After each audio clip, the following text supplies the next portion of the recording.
How to install TeamViewer on Windows 11. Hey everybody, in this quick tutorial, I'll show you guys how you can easily download TeamViewers. So without any further delay, let's get into the video. Open up your web browser, and then on the search bar, simply search for TeamViewer download. Hit enter. Now you'll see the first link to download TeamViewer. Click on it.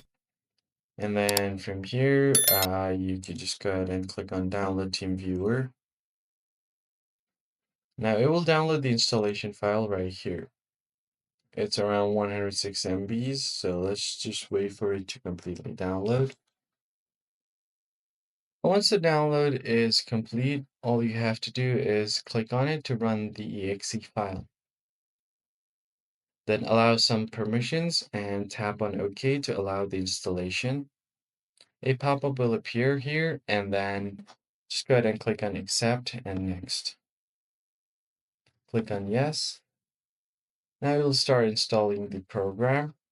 Wait for a bit, and once the program is successfully installed, all you have to do is just run it up and you should be good to go. I hope this tutorial was helpful to you guys. If so, hit the like button below and subscribe to our channel, and I'll catch you guys on the next video. Thanks for watching.